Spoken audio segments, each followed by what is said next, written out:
Em nome do Pai, do Filho e do Espírito Santo. Amém. Hoje vamos fazer a segunda meditação da série Deus no Dia a Dia. E essa meditação vamos dar o título O Dever Cotidiano. Como dizia na anterior, procuraremos, em palavras do santo do cotidiano, que São José Maria Escrivá, pequenos pontos de luz que nos sirvam de início, de estopim para uma meditação. Desta vez, pego como ponto de luz o número 815 de Caminho. Queres de verdade ser santo? Cumpre o pequeno dever de cada momento.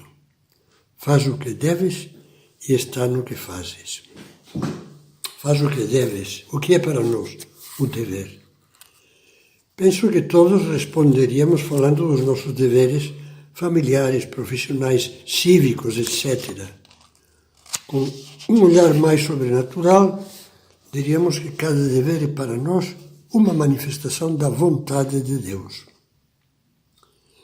Todos sabemos, por exemplo, que Deus nos pede, e é dever nosso, sustentar a família e educar os filhos.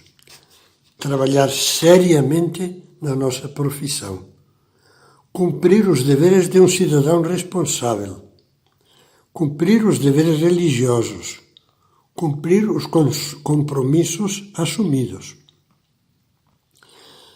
Cada um desses deveres é como um recinto que pode estar fechado ou aberto.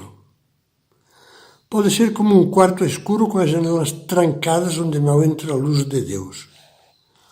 Ou como uma sala com janelões escancarados que se abrem para o horizonte da santidade. Vamos ver janelas abertas e fechadas. Vejamos alguns exemplos. Deveres para com os filhos. Janela fechada. Achar que está tudo bem se eu digo eu cumpro o meu dever porque procuro garantir aos filhos casa, comida, saúde, educação e, dentro das possibilidades, conforto. Janela aberta. Não basta criar filhos sadios e aptos para o trabalho. Eu devo criar homens e mulheres de bem, que não sejam engolidos pelo ambiente geral, que tenham virtudes, que se tornem bons filhos de Deus, que aprendam a viver fora da bolha do egoísmo e do prazer, que saibam avançar fazendo o bem rumo aos bens eternos. Deveres profissionais. Janela fechada. Eu acho que trabalho com seriedade, eficiência e responsabilidade o melhor possível, não poupo esforços. Janela aberta. Será que tenho uma consciência clara de quais são os meus deveres éticos no trabalho? O que é lícito e o que é errado? Mantenho sempre o maior respeito e caridade cristã para com os colegas, clientes, colaboradores, sem distinguir entre os importantes e os humildes?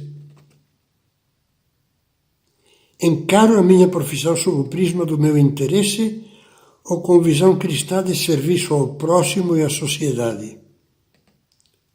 Tenho a preocupação de aproximar de Deus aqueles que trabalham comigo? Deveres religiosos. Durante séculos era comum que inconscientemente os católicos fossem divididos em três categorias. O católico relaxado, de missas de sétimo dia, orações de vez em quando e visitas turísticas a igrejas bonitas, que acordava na idade madura para o fato de que ainda nem era crismado.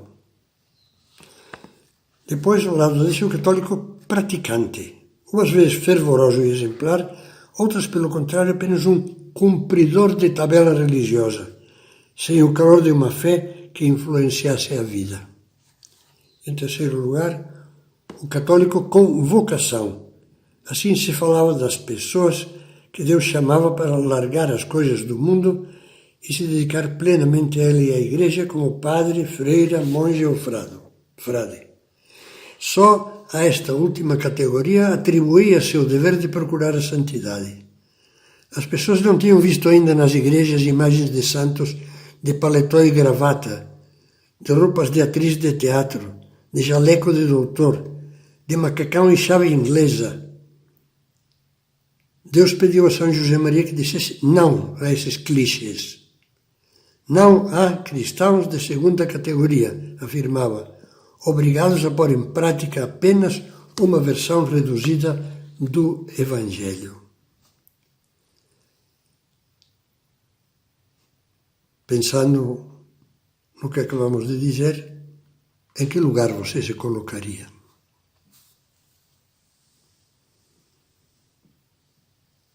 Há deveres que enganam. Há deveres que enganam porque têm cara de bons, mas são contrários à vontade de Deus. Podemos pensar em 3 tipos de deveres enganosos que usamos como desculpa para não cumprir outros deveres mais importantes. Em primeiro lugar, os deveres escudo. São aqueles que nos servem de defesa para deixar de lado outros deveres maiores com a consciência tranquila. Muitos têm, por exemplo, a doença da profissionalite, própria de workaholic. Hipertrofiam as obrigações do trabalho profissional para esquivar e até abandonar deveres religiosos e deveres familiares, com a esposa, com o marido, com os filhos, com os pais anciãos, que nunca se deveriam deixar de lado. Segundo, os deveres enterrados. São deveres sobre os quais, de vez em quando, a nossa consciência nos acusa. Eu sei que deveria fazer isso. Já atrasei demais. Mas temos preguiça até de pensar neles. Desculpamo-nos dizendo, não são urgentes, qualquer dia eu faço. E todos sabemos que esse qualquer dia significa nunca. Em terceiro lugar, os deveres enferrujados. São os deveres suportados de má vontade e apenas liquidados. Caímos então na figura do mau burocrata, que faz o mínimo necessário para não criar problemas para si. Não ser dispensado do trabalho, não ter que enfrentar uma discussão conjugal. Procure levar a sério a vontade de Deus e pergunte-se como está o seu arquivo morto de deveres ignorados. Entre a fundo nesse exame. Se consegue fazer uma listinha, verá como lhe faz bem.